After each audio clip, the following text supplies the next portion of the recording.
지난 화요일 일본 중앙은행이 발표한 은행권 대출 확대 소식으로 부양 기대감이 높아지면서 18일 아시아 외환시장에서 엔화가 약세로 전환해서 102.74까지 움직이면서 하락을 한 적이 있는데요.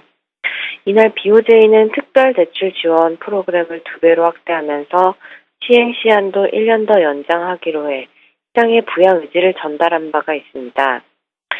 하지만 간밤 엔화는 다시 102선 초반 레벨로 되돌아왔는데요.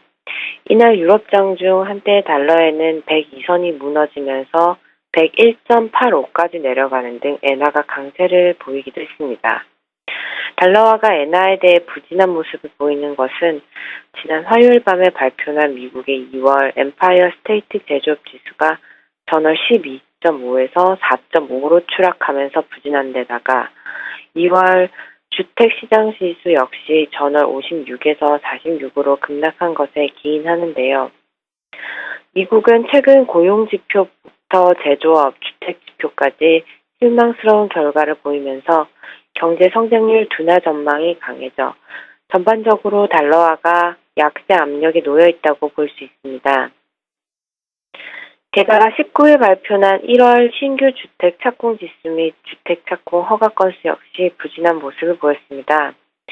미국의 신규 주택 착공 건수 같은 경우에는 근 3년 내 가장 가파른 감소세를 보이면서 88만 호를 기록해 16%나 감소한 것으로 나왔습니다.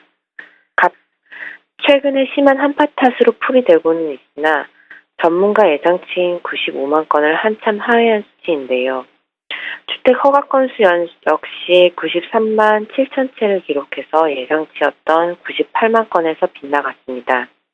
여기에 우크라이나와 태국 등지에서 정전 불안이 격화되고 있는 데다가 신흥국 통화도 이날 약세를 나타내면서 안전 선호 심리가 강화돼 엔화 강세를 지지했습니다. 미국 지표가 향후에도 부진에서 벗어나지 못한다면은 엔화가 다시 가파른 약세로 전환하는 것은 힘들 것으로 보입니다. 네, 이렇게 해서 엔화의 흐름 좀 자세히 짚어봤고요. 이번에는 영국 쪽의 파운드화를 살펴보겠습니다. 영국의 실업률이 증가하면서 이 파운드화의 영향을 좀 받는 흐름이었는데요. 자세히 어떤 흐름이었는지 짚어주시죠. 네, 영국의 중앙은행 역시 간밤 통화정책 의사록을 공개하면서 만장일치로 기존의 통화정책을 유지하기로 했다는 것을 밝혔습니다. 지난 5일과 6일 양일에 걸친 MPC 회의에서 영란은행은 가파른 실업률 하락과 탄탄한 경제 회복 속도에도 불구하고 금리를 0.5%에서 동결하고 자산 매입 프로그램을 3,750억 파운드로 유지하는 데 대해 9명의 위원이 모두 찬성한 적이 있는데요.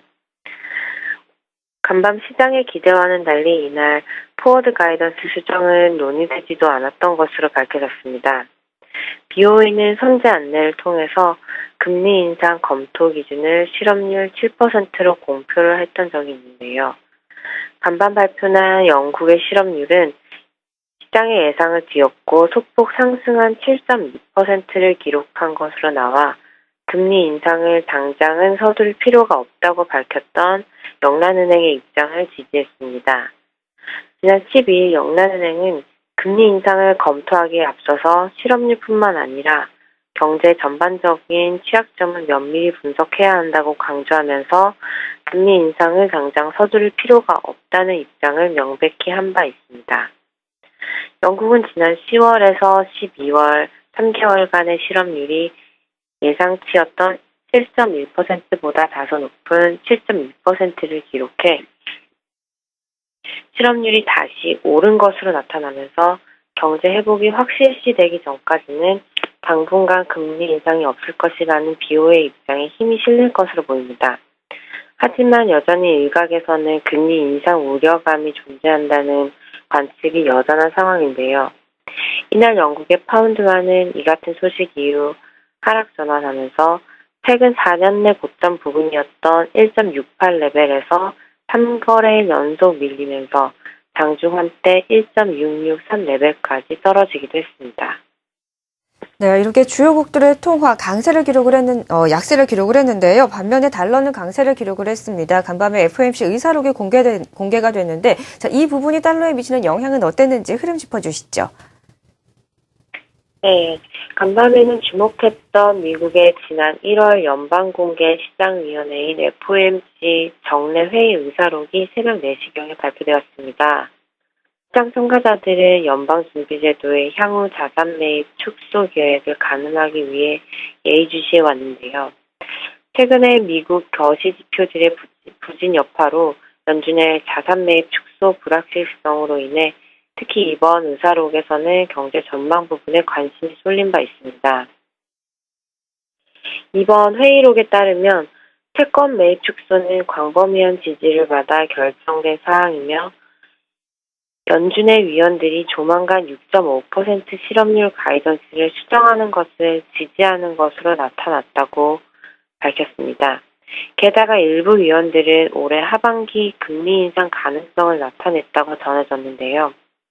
한편 이 같은 소식이 들린 이후 외환시장에서는 의사록 공개 이후로 달러화가 유로와 엔화에 대해 강세 전환하는 모습을 보였습니다. 특히 유로 달러의 경우에는 달러화의 강세가 짙어지면서 1.37 초반 레벨로 약세를 보이는 모습을 보였습니다.